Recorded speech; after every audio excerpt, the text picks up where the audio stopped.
कि हम बाइबल से खोज मनन करें, इस पे हम रोज। JBR नेटवर्क के प्रसारण में आपका फिर से स्वागत है। मैं अभ्रांत सिंह।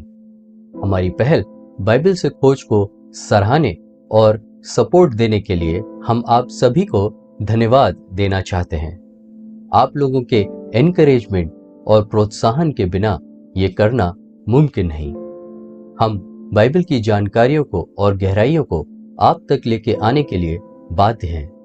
जैसा कि हमने बताया है कि हम बाइबल की गहराइयों को और ऐसी ऐसी बातों को जो आपने कभी सुनी नहीं होंगी और जानी नहीं होंगी, इस कार्यक्रम के माध्यम से उजागर करने जा रहे हैं। परंतु उन सारी गहराइयों पर गौर करने के पहले हम चाहते हैं कि बाइबल के विषय में सारी बातें जो बेसिक हैं वह सबके लिए क्लियर या साफ हो जाएं, क्योंकि कुछ ऐसे भी लोग हैं जो हमें सुन रहे हैं और वे बाइबल को किस तरीके से पढ़ना है और देखना है नहीं जानते हैं। इसलिए हम कुछ बहुत ही बेसिक चीजों को पहले बताएंगे और फिर एक एक करके हम बाइबल की गहरी बातों की परतों को खोलते जाएंगे जो आपको अचंभित कर देगी। 1995 में Guinness book of world records में पवित्र बाइबल का नाम दुनिया में सबसे ज्यादा बिकने वाली पुस्तक के नाम पे दर्ज किया गया। 1995 तक पवित्र बाइबल की 5 अरब कॉपीज बढ़ चुकी थी और एक स्टडी के मुताबिक 2019 तक 15 अरब कॉपीज बढ़ चुकी हैं पूरी दुनिया में। सितंबर 2020 तक पूरी बाइबल को, जिसमें पुराना और नया नियम दोनों आते हैं, 704 विभिन्न भाषाओं में ट्रांसलेट या भाषांतर किया जा चुका है और नए नियम को 1551 भाषाओं में ट्रांसलेट किया जा चुका है और बाइबल के कुछ भागों को और बाइबल की कुछ कहानियों को 1160 विभिन्न भाषाओं में ट्रांसलेट किया जा चुका है और भी भाषाओं में ट्रांसलेशन का काम जारी है। इस बात को सुनते ही हमें ये ख्याल आ जाना चाहिए कि दुनिया में सबसे ज्यादा बिकने, बंटने और छपने वाली इस किताब में ऐसा क्या है जो इतने ज्यादा संख्या में इसे लोग पसंद करते हैं और पढ़ते हैं। एक सर्वे में पाया गया है कि 100% में से 40% लोग जिनके पास बाइबल है, उन्होंने ही पवित्र बाइबल को थोड़ा बहुत ध्यान से पढ़ने की कोशिश की होगी। जिन जिन लोगों ने पवित्र बाइबल को ध्यान पूर्वक पढ़ा, उन्होंने अपने जीवन, परिवार, परिस्थितियों में बड़ा बदल महसूस किया और उन्हीं में से 5% लोग ऐसे पाए गए जिन्होंने गहन अध्ययन करने की कोशिश करी और अपार बुद्धि को प्राप्त की।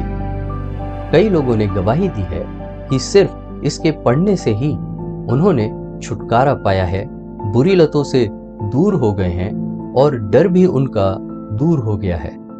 जो इसको दिल से, आदर से, इज्जत से पढ़ते हैं, वो ये गवाही देते हैं कि पवित्र बाइबल के वचन उनसे बातें करते हैं।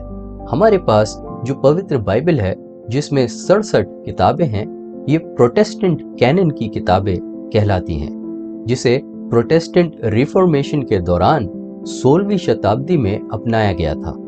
मार्टिन लूथर ने एस्तर की किताब के लिए भी सवाल खड़े किए थे, पर इस किताब को भी प्रोटेस्टेंट कैनन से निकाला नहीं गया। मार्टिन लूथर इसको कैनन में रखना इसलिए नहीं चाहते थे क्योंकि इस किताब में कहीं भी परमेश्वर यहोवा का नाम नहीं आया है। हमारी पवित्र बाइबल की सबसे पुरानी किताब उत्पत्ति नहीं है, बल्कि सबसे पुरानी किताब है अय्यूब की किताब। पुराने नियम की पहली 5 किताबों के लिए ये मान्यता है कि या तो ये अय्यूब ने लिखी है या फिर इसे मूसा ने लिखा है, पर हम ये मान लेते हैं कि इन्हें मूसा ने ही लिखा है। परंतु इन पहली 5 किताबों में एक दिलचस्प बात यह है कि अय्यूब या मूसा, इसे किसी ने भी लिखा हो, पर जो सबसे पहली किताब है, जो उत्पत्ति की किताब है, वो सीधे परमेश्वर के ही शब्द हैं और इसमें किसी मनुष्य का कोई हस्तक्षेप या इन्वॉल्वमेंट नहीं है। और इसी पहलू से अगर देखें तो पवित्र बाइबल की सबसे पहली किताब जो उत्पत्ति है और सबसे आखिरी किताब जो प्रकाशित वाक्य है, ये दोनों ही किताबें सीधे परमेश्वर या प्रभु यीशु मसीह द्वारा ही दी गई हैं। और विद्वानों द्वारा ये सिद्ध हुआ है कि इन दोनों ही किताबों से शैतान को बहुत चिढ़ है, क्योंकि इनमें बहुत सारे भेदों की बातें परमेश्वर द्वारा हमारे लिए उजागर की गई हैं।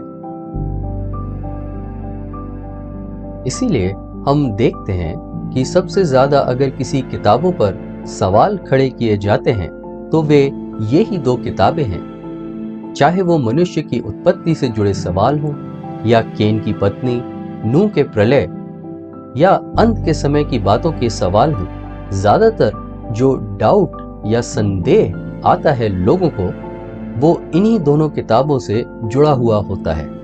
और हम जानते हैं कि शैतान हमारे शरीर का कंट्रोल हमारे दिमाग में बिगाड़ करके ही लेता है, हमारे विचारों को ही बिगाड़ता है।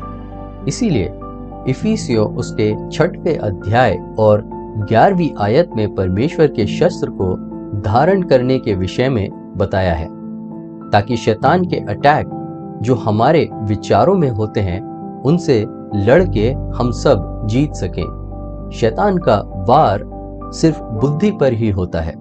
अगर बुद्धि उसके कंट्रोल में आ जाती है तो फिर शरीर भी उसके कंट्रोल में आ जाता है। हमारी बुद्धि ही अच्छी बातों का और भ्रष्ट बातों का जरिया है। इसीलिए परमेश्वर हमारी बुद्धि को खोलना चाहते हैं ताकि हम शैतान की चालों को समझ सके और उसके बहकावे में न आए। परमेश्वर हमें बचाना चाहते हैं। शैतान बुद्धि ही को क्यों चुनता है, इसके पीछे गहरा राज है, जिसे हम आने वाले एपिसोड्स में तथ्यों के साथ विस्तार से समझाएंगे ताकि आप उसकी चालों को समझ सकें। जब आप संपूर्ण पवित्र बाइबल को उठाते हैं तो आप उसे 2 हिस्सों में बटा हुआ देख सकते हैं, जिसे हम पुराना नियम और नया नियम कहते हैं। पुराना नियम जिसमें 39 किताबें हैं, वह प्रभु यीशु मसीह के पृथ्वी पर जन्म लेने के पहले की घटनाओं का विवरण है, और नया नियम प्रभु यीशु मसीहा के जन्म लेने के बाद की बातों का। उसी तरीके से जिस तरीके से हम अपने कैलेंडर में देखते हैं, हमारा जो कैलेंडर है जिससे हम तारीख को देखते हैं, वह प्रभु यीशु मसीह का सबसे बड़ा प्रमाण है। हमारा जो कैलेंडर है उसकी शुरुआत ही प्रभु यीशु मसीह के जन्म से हुई है। इसीलिए जब हम तारीखों को देखते हैं या डेट्स को देखते हैं, हम उसमें देखते हैं कि एडी और बीसी दर्ज किया जाता है। एडी यानी कि एनो डोमिनी, जो लैटिन शब्द है जिसका मतलब होता है यीशु मसीह के जन्म का वर्ष या हमारे ईश्वर का वर्ष, ईयर ऑफ द लॉर्ड। और बीसी का मतलब है बिफोर क्राइस्ट, मतलब प्रभु यीशु मसीह के पहले। तो अब जब आप रोज कैलेंडर को देखें और तारीख को देखें तो प्रभु यीशु मसीह का ख्याल जरूर करें, क्योंकि ये उनके धरती पर जन्म लेने का सबसे बड़ा प्रमाण है जिसे कोई खारिज ही नहीं कर सकता है। आज जब हम 2022 में हैं तो एक तरीके से हम यह कह सकते हैं कि प्रभु यीशु मसीह के मर के जी उठने के बाद 2000 साल अब बीत चुके हैं। हमारा कैलेंडर ही बाइबल के तथ्य को समझाने के लिए सबसे बड़ा सबूत है।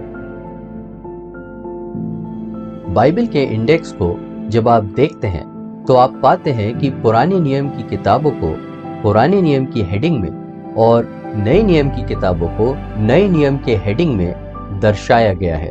और इन पुराने नियम और नए नियम को 2 भागों में दर्शाने के लिए आप पुराने नियम की आखिरी किताब जो कि है मलाकी की किताब और नए नियम की पहली किताब जो कि है मत्ती की किताब, इन दोनों ही किताबों के बीच में एक खाली यानी कि रिक्त पन्ने को देख सकते हैं। और यह सिर्फ रिक्त पन्ना ही नहीं है, पुराने नियम और नए नियम के अंतर को यह दर्शाने के लिए बताया गया है। बल्कि उस काल की घोषणा करता है जिसमें परमेश्वर ने किसी भी नबी से बात नहीं करी थी, किसी भी नबी के साथ बात करके प्रकाशन नहीं दिया था जिसे लिखा जा सके। और वह काल था 430 वर्ष का। मतलब पुराने नियम की आखिरी किताब और नए नियम की पहली किताब के बीच में 430 वर्ष की शांति का काल पाया जाता है, जहां परमेश्वर चुप रहे। परंतु हम ये बात ध्यानपूर्वक समझें कि बाइबल के अंदर कोई भी बात, चाहे वह पन्ना खाली ही क्यों ना छोड़ा गया हो, ऐसे ही नहीं पाया जाता है। इन सब के पीछे परमेश्वर की कोई बात छिपी होती है, गहरी बात होती है। और इसी बात को हम आपको अच्छे से समझाना चाहते हैं, ताकि आप भी ऐसी ही गहरी बातों को खोज करके निकालें और वह आपकी बढ़ोतरी का कारण बने। इजरायली लोग जब पुराने नियम के काल में गुलामी में थे, जिसके विषय में हम निर्गमन की पुस्तक में विस्तार से पढ़ सकते हैं, तो मिस्र में गुलाम रहते हुए उन्हें 430 वर्ष के बाद परमेश्वर ने आजादी दिलाई थी, जिसे हम निर्गमन उसके 12वें अध्याय और 40वें वचन में पढ़ सकते हैं। और वही गुलामी से छुटकारे की बात परमेश्वर ने पुराने नियम और नए नियम के अंतराल में भी दर्शा दी कि जो गुलामी है, इंसान की गुलामी, वही गुलामी जिसमें शैतान ने इंसान को डाल रखा है, उस गुलामी से छुटकारा देने के लिए पुराने नियम और नए नियम के काल के ठीक 430 वर्ष के बाद एक मसीहा जन्म लेंगे और सारी जाति और सारे संसार को शैतान की गुलामी से छुटकारा देने का मार्ग खोल देंगे। उस पर जो विश्वास करेगा वह नाश नहीं होगा, पर उस गुलामी से छुटकारा पाएगा। बाइबल के अंदर 7,80,000 के ऊपर शब्द हैं और कुल मिलाकर 1179 अध्याय हैं।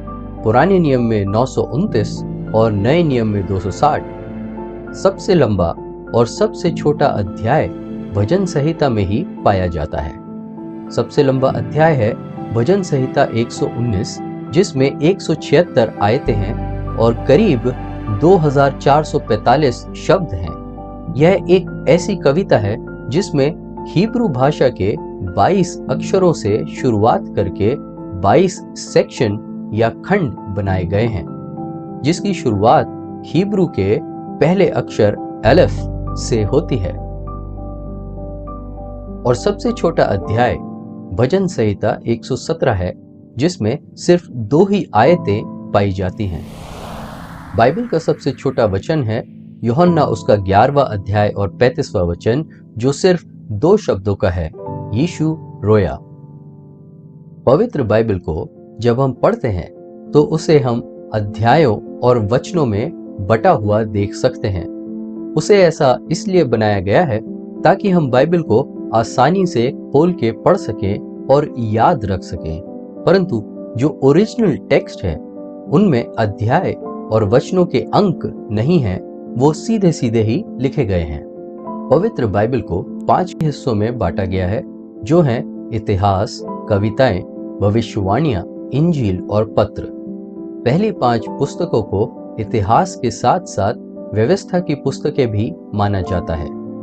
मूसा की पहली 5 पुस्तकें मिला के उत्पत्ति से लेकर एस्तेर तक 17 किताबें और नए नियम की एक किताब जो है प्रेरितों के काम, कुल मिला के 18 किताबें इतिहास की किताबें मानी जाती है। अय्यूब से लेकर श्रेष्ठ गीत तक 5 किताबें और विलाप गीत को मिला के कुल 6 किताबों की कविताएं मानी जाती है। यशाया से लेकर मलाकी तक 16 किताबें विलाप गीत को छोड़ के और नए नियम की एक किताब प्रकाशित वाक्य को मिला के कुल 17 किताबों को भविष्यवाणी की किताब मानी जाती है। मत्ती से लेके यूहन्ना तक 4 किताबें इंजील हैं और रोमियो से लेकर यहूदा तक 21 किताबों को पत्रियां कहा जाता है। पुराने नियम में यशाया नबी से लेकर दानियल तक 5 मेजर प्रॉफिट्स यानी कि 5 बड़े भविष्यवक्ता और होशे से लेकर मलाकी तक 12 माइनर प्रॉफिट्स यानी कि 12 छोटे भविष्यवक्ता बताए जाते हैं। वह इसलिए है कि भविष्यवक्ताओं की किताब माने जाने वाली इन किताबों में जो यशाया से लेकर दानियल तक की किताबें हैं वो बड़ी किताबें हैं और होशे से लेकर मलाकी तक की जो भविष्यवक्ताओं की किताबें हैं वे छोटी किताबें हैं। 1955 में जिनेवा स्विट्जरलैंड में सबसे पहली अंग्रेजी यानी इंग्लिश भाषा की बाइबल को छापा गया था, जिसका ट्रांसलेशन हिब्रू और ग्रीक से किया गया था। इस बाइबल का नाम द जिनेवा बाइबल करके प्रचलित हुआ था। 16वीं शताब्दी में द जिनेवा बाइबल ने सबको बहुत प्रभावित किया था। ये सबसे पहली बाइबल थी जिसमें आयतें, कमेंट्री, फुटनोट्स, क्रॉस रेफरेंस सब छापा गया था।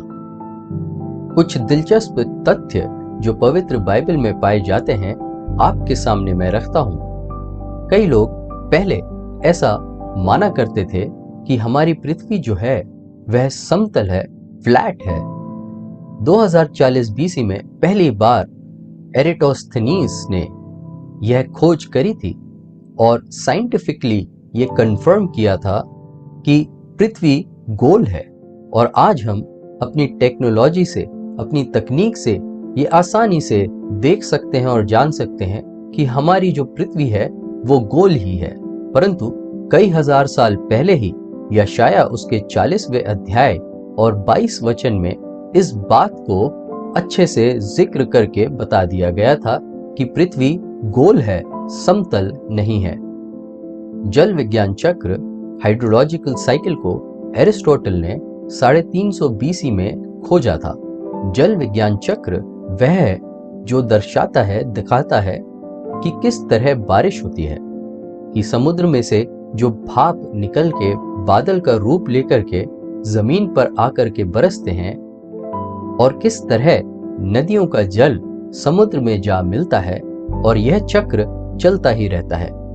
इसके विषय में 8वीं ईस्वी में आमोस उसके 9वें अध्याय और 6वें वचन में दर्ज कर दिया गया था और सबोपदेशक पहले अध्याय और 7वें वचन में नदियों के चक्र को भी दर्ज कर दिया गया था।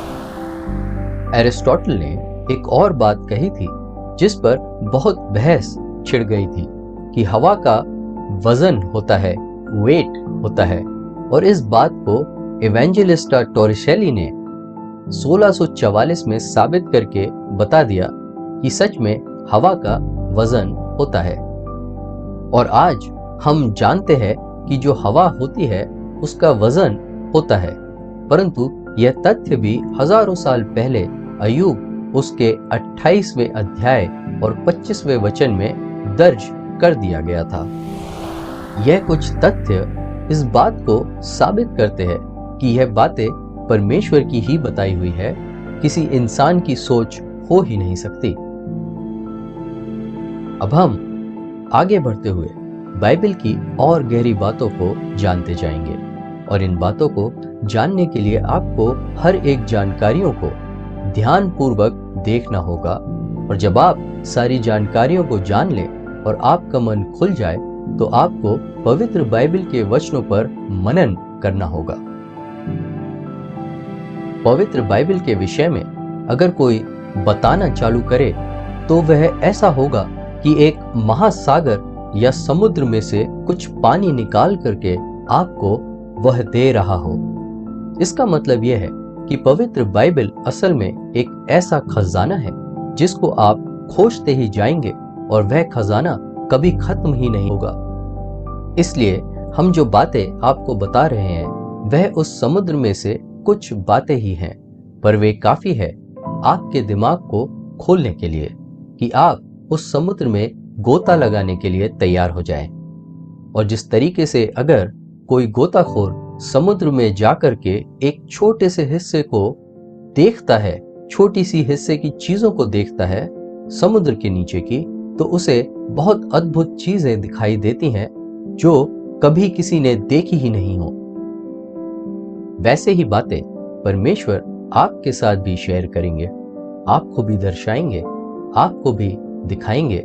और यह विश्वास मानिए कि अगर आप इन बातों को जानते हैं और समझते हैं और गहराइयों को देखते हैं तो यह आपके लिए ही भलाई का कारण होने वाला है।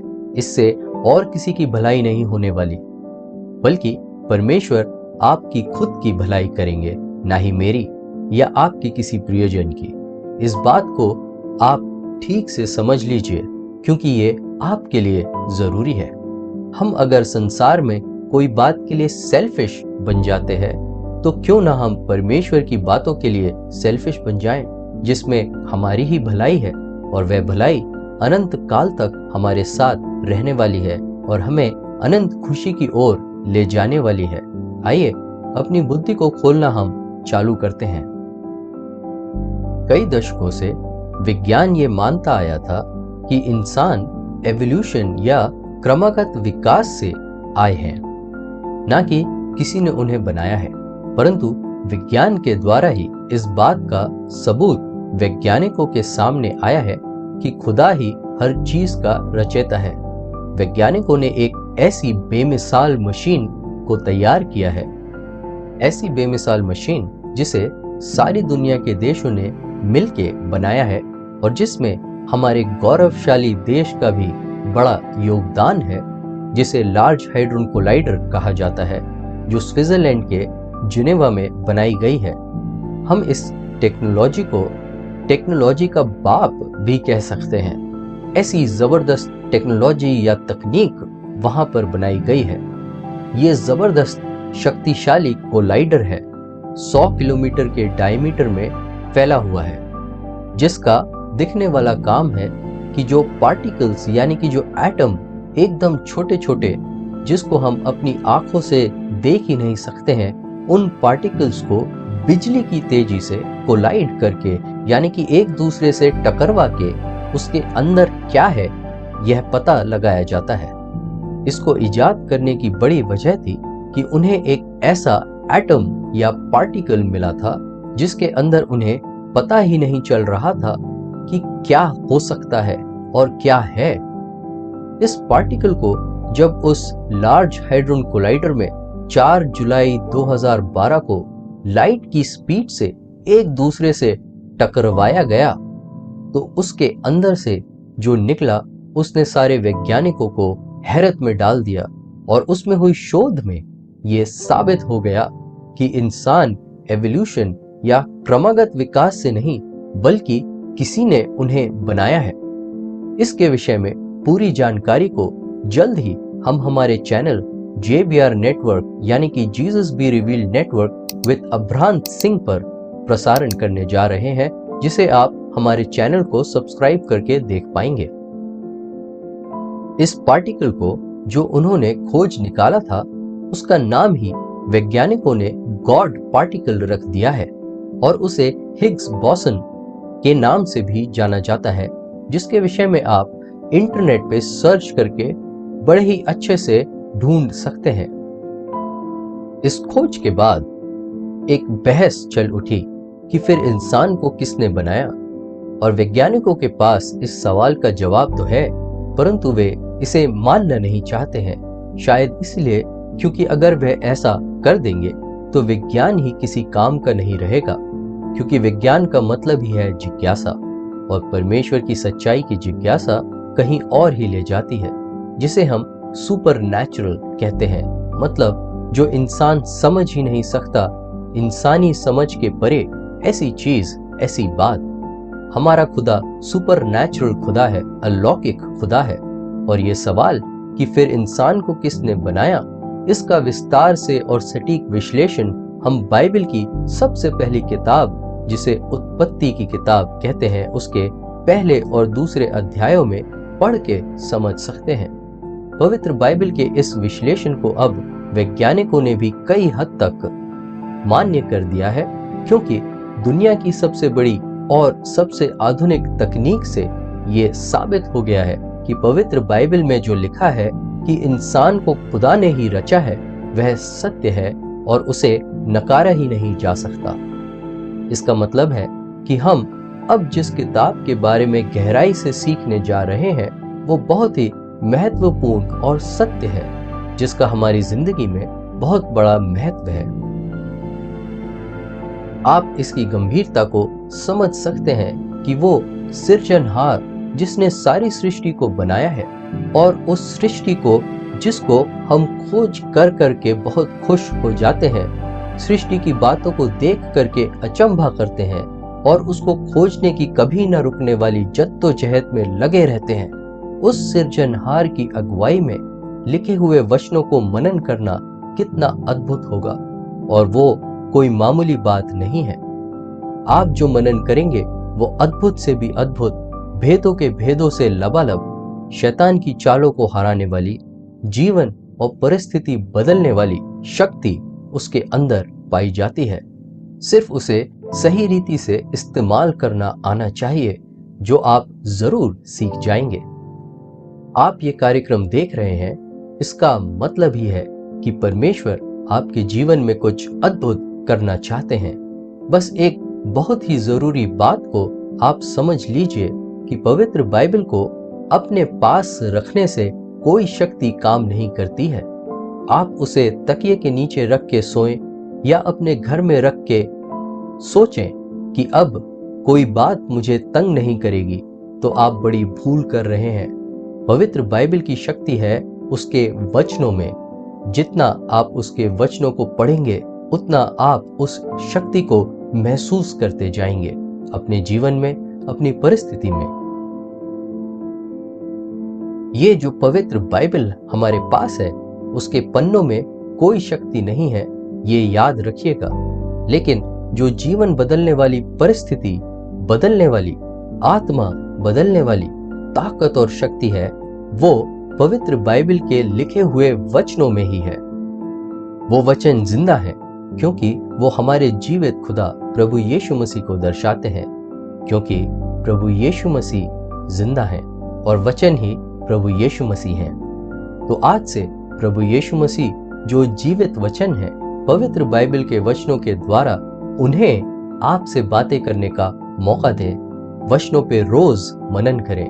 भजन संहिता उसके 46वें अध्याय और 4 से लेकर 5 में ये लिखा है, एक नदी है जिसकी नहरों से परमेश्वर के नगर में अर्थात परम प्रधान के पवित्र निवास में आनंद होता है।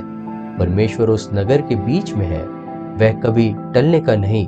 पौ फटते ही परमेश्वर उसकी सहायता करता है। ये नगर मेरे प्रियो आप हैं। हम जल्द ही इस नगर और आपके विषय में बाइबल से खोज सीरीज में बताएंगे, जिसको सुन के आप हर्षित हो जाएंगे, आनंद से भर जाएंगे और परमेश्वर महान की महिमा करेंगे।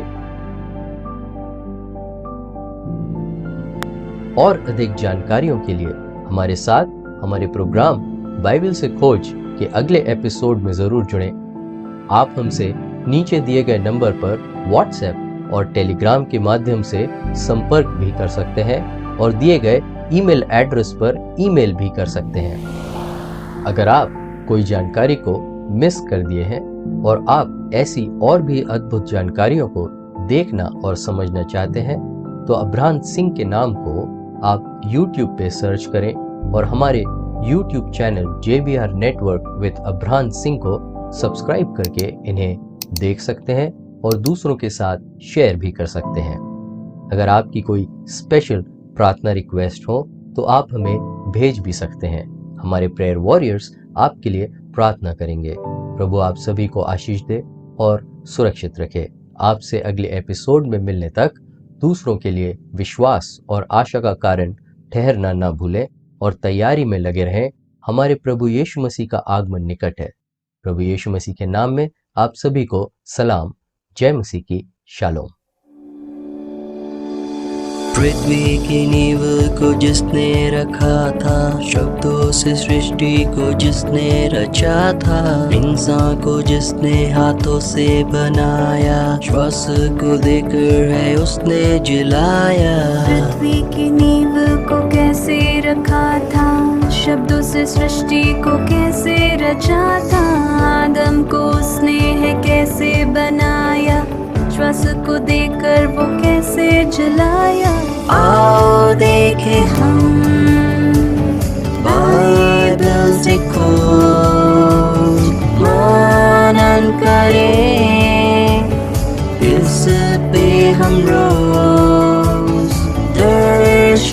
खींचो उस प्रेम को जो है यहाँ यीशुआ। सनातन पिता के कामों को हम समझे, उसकी नजात की बातों को समझे। संसार को सिर्फ एक उसने बचाया, मृत्यु को सिर्फ यीशु ने हराया। सनातन पिता के कामों को हम समझे, उसकी नजात की बातों को समझे। संसार को सिर्फ एक उसने बचाया, मृत्यु को सिर्फ यीशु ने हराया। यीशु मसीह ही वो द्वार है जिसके बिना सब बेकार है। वचनों को ध्यान से पढ़ना जरूरी, जीवन की कहानी उसमें है पूरी। पवित्र आत्मा के कामों को देखो, बाइबल को अच्छे से जानो तो देखो। वचनों को ध्यान से पढ़ना जरूरी, जीवन की कहानी उसमें है पूरी। पवित्र आत्मा के कामों को देखो, बाइबल को अच्छे से जानो